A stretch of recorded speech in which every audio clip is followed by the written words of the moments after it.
40 años después, se rindió un homenaje a las víctimas y sobrevivientes del Holocausto del Palacio de Justicia. Busca promover la reflexión y el valor de la vida en Colombia. La idea de estos eventos conmemorativos de hoy en Bogotá es que no se olvide esta tragedia. Julián, detalles de lo ocurrido hoy. Buenas noches. Jonathan y televidentes, muy buenas noches, los saludo desde la Plaza de Bolívar y como pueden ver a mis espaldas está la fachada del Palacio de Justicia que hoy está proyectando varias imágenes de lo que fue ese 6 y 7 de noviembre de 1985, pues hoy precisamente se cumplen 40 años de este suceso que marcó la historia del país y el mensaje de la jornada fue que se hable del Palacio de Justicia. Un llamado a que no se olvide este evento y que continúen las investigaciones de los fallecidos y desaparecidos ese día. Pero es que también le quiero comentar que este homenaje no fue el único que se realiza y se realizó hoy aquí en la Plaza de Bolívar, pues los hinchas de Millonarios también asistieron al evento, pues recordemos que ese día en las televisiones del país se cubrió el partido de Millonarios versus Unión Magdalena, en lugar de mostrar lo que estaba ocurriendo en este punto de la capital. Por eso los hinchas también quisieron hacerle un homenaje a las víctimas y sobrevivientes y decirles que los acompañan y que recuerdan lo que ocurrió en esas fechas en 1985. Pues mire, muchas de las víctimas también se reunieron y bajaron aquí a la altura de la plaza para ver cómo esta fachada era decorada con los recuerdos. En la siguiente nota le contamos cómo se vivió esta jornada. A 40 años de la toma del Palacio de Justicia, se llevó a cabo un homenaje a las víctimas y sobrevivientes de este evento. Llevamos 40 años de impunidad, esperando una respuesta, esperando justicia y aún seguimos en la lucha. El edificio fue la pantalla de un show de video que hizo un recorrido por el 6 y 7 de noviembre de 1985. Me parece muy bien, porque fue mucho dolor que se vivió y tener otra vez la oportunidad de estar viva después de 40 años me llena de alegría volver a saber que ojalá nuestro país cambie la historia y cambie tanta violencia. Aquellos sucesos que marcaron el país aún permanecen en la memoria colectiva y especialmente en los recuerdos de quienes salieron con vida del palacio ese día.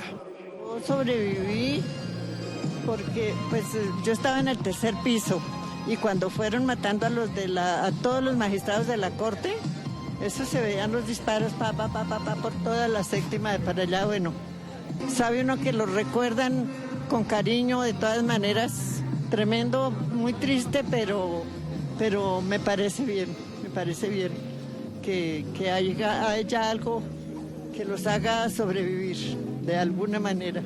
Que se hable del Palacio de Justicia es uno de tantos mensajes que aún piden las familias y personas que vivieron el evento. El llamado es a no olvidar y sanar las heridas a través de la reparación y la memoria.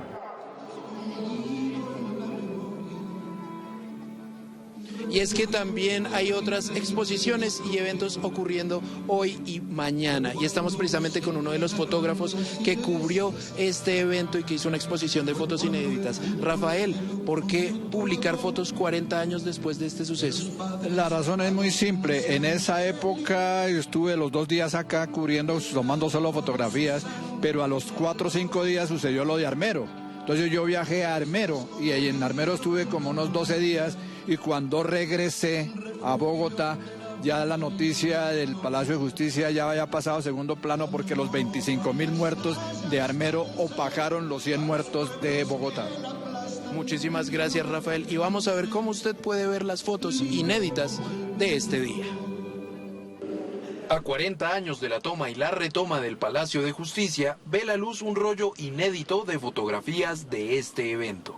Una exposición de esta naturaleza justo a 40 años de haberse presentado la toma y retoma del Palacio de Justicia, nos invita a mirar con otros ojos, desde otros lentes, desde otras experiencias. En este caso, fotos inéditas que hasta apenas el año pasado fueron dadas a conocer al público. Se trata de registros inéditos, espacios sensibles. Una exposición donde se muestra el trabajo de Rafael González, fotógrafo que donó imágenes sin revelar del día que marcó la historia de Colombia. Que el trabajo de memoria histórica es un trabajo inacabado y que está abierto siempre a nuevas perspectivas, a nuevos aportes, a la incorporación de trabajos que permanecen algunos desconocidos, ocultos, y que sirven como nuevas instancias para seguir construyendo memoria en este país. Esta obra estará en el Archivo General de la Nación desde hoy y es de entrada libre. Además, usted podrá consultar las fotos de forma permanente y gratuita en el acervo documental.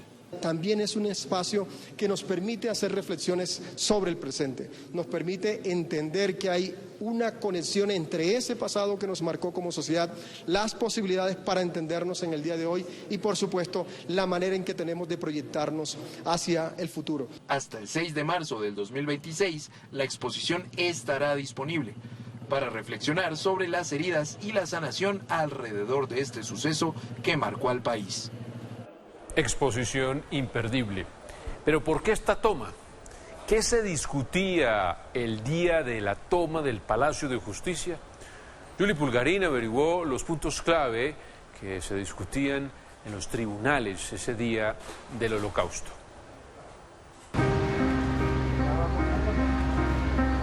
La década de los 80 en Colombia fue una época oscura marcada por la violencia, el miedo y el caos que sembraron los grupos al margen de la ley y los carteles del narcotráfico, temas álgidos que se discutían en el Palacio de Justicia y en el Congreso de la República. Ese día se estaban debatiendo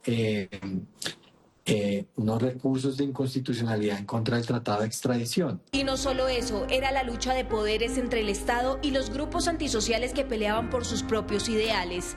Constituyó quizás una de las rupturas más profundas que ha sufrido el Estado colombiano y sobre todo el Estado de Derecho, que es más importante y relevante de la discusión en la historia contemporánea de Colombia, ¿no? El Poder Judicial representado, digamos, en este edificio que era el Palacio de la Justicia, ¿no? Fue destruido físicamente y también moralmente. La guerrilla del M-19 justificó la toma del Palacio de Justicia con el incumplimiento de los acuerdos de paz firmados en 1984. Es el documento en el cual el M-19 y la Comisión de Paz concretan el cese al fuego. El grupo en ese momento estaba exigiendo un juicio político al presidente de ese entonces, Belisario Betancur, por presunto incumplimiento de los acuerdos de paz. Ese fue, digamos, el hecho más importante que dio pie a que se desarrollara el evento. Pero a su vez desde la institucionalidad se discutían otros temas críticos para Colombia. También estaba muy protagónicamente librando una lucha institucional contra poderes criminales y el narcotráfico que estaban permeando a nuestra sociedad y a nuestro país y a nuestra política. Hoy, entre tanto, la discusión se centra en la búsqueda de justicia luego de que la toma del palacio dejara más de 100 personas fallecidas entre civiles, trabajadores y funcionarios públicos. Mi papá sale con vida del Palacio de Justicia, tenemos el video, después de que él sale con vida es llevado a la Casa del Florero, sé por declaraciones que él fue llevado al segundo piso de la Casa del Florero y de ahí fue conducido a las instalaciones del Cantón Norte que quedan en la calle 100 con carrera séptima. Ricardo Gámez Mazuera, que en 1989 dejó una declaración radicada ante la Procuraduría General de la Nación en la cual manifiesta con nombre propio que a mi papá, que Luis Alfonso Plazas Vega dio la orden de torturar a mi papá. O como la del abogado constitucionalista Lisandro Romero, sobrino del asesinado magistrado auxiliar del Consejo de Estado Lisandro Juan Romero Barrios, quien recuerda cómo su familia tuvo que enfrentar este doloroso episodio. Yo recordaba todo lo que hablaba la familia y cómo se preocupaban y corrían para un lado, ¿no? Además, lo que se estaba publicando en ese entonces, lo que expresaban, por ejemplo, los transeúntes. Hoy, 4 décadas después de aquel fatídico 6 de noviembre de 1985, los remanentes de la historia siguen latentes en la memoria de las víctimas y sus familias. Que el presidente de la República dé finalmente la orden de que cese el fuego. Ese hecho hizo en mí que yo me preocupara mucho por el tema de la justicia y que hoy fuese abogado y me dedicara mucho a la academia, ¿no? Yo empecé a analizar y yo decía, yo quiero ser abogado y quiero ser catedrático. Soy profundo defensor de los derechos de las personas y del respeto y reconocimiento por la dignidad humana y los derechos inalienables, como te mencioné. Dicen que quien no conoce su historia está condenado a repetirla. Por ello, las lecciones que dejó la toma del Palacio de Justicia deben permanecer vivas con cada nueva generación. Hechos como los del Palacio nos llaman como país a tener conversaciones abiertas, francas sobre lo que sucedió, a sincerarnos como país para que sobre la base de la verdad podamos construir un mejor presente y dejar vías para transformar al país en uno que sea más amable para todos. Las víctimas intentamos mantener la memoria, intentamos mantener la lucha con ese propósito de narrar y de contar para así poder lograr esa transformación que tanto necesitamos en nuestro país. Y justamente en la Sala 1 del Archivo General de la Nación se inauguró este jueves una exposición fotográfica de Rafael González para no olvidar la historia de la toma del Palacio de Justicia en 1985. Y es que la toma del Palacio de Justicia marcó sin duda alguna un antes y un después de la historia de Colombia. Familiares de las víctimas refuerzan ese mensaje de contribuir con la búsqueda de la verdad como la única forma de no repetición.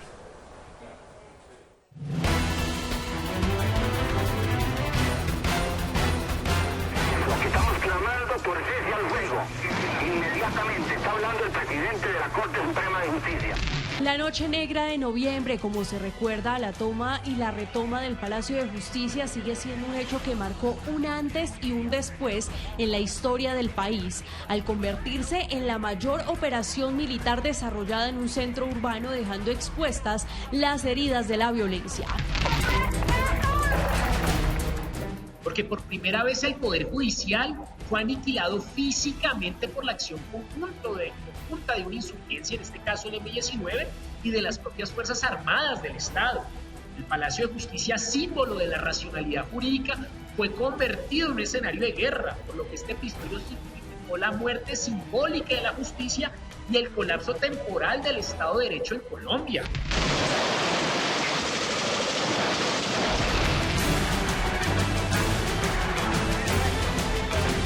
Con mis carros me recibieron a fuego, disparé. No sé. Este trágico hecho, que dejó un saldo aún sin definir a ciencia cierta de entre 94 y 115 personas, entre magistrados, trabajadores, civiles, militares y los propios guerrilleros del M-19 muertos, marcó un antes y un después en la violencia política y judicial del país.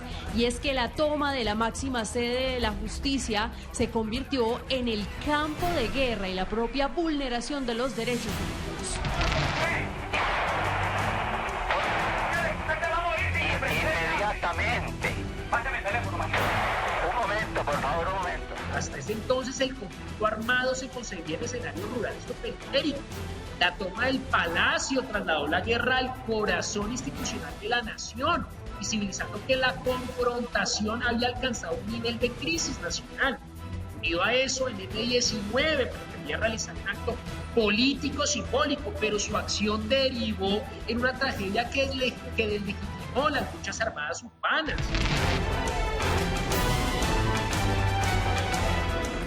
La toma del Palacio también dejó en evidencia la necesidad de la búsqueda de la verdad, la reparación y la no repetición. Por favor, búsquenlo, se lo suplico. Desde el punto de vista de las guerrillas, definitivamente la toma del Palacio no marca un mejoramiento, sino, de hecho, la apertura a la peor década de degradación del conflicto en Colombia por parte de las guerrillas. Para los expertos, este hecho marcó un antes y un después en el país, toda vez que logró erosionar la confianza de los colombianos en la justicia y en el Estado de Derecho. ¿Le rindió lo que rindió? ¿Le rindió lo que rindió? Sí, ya.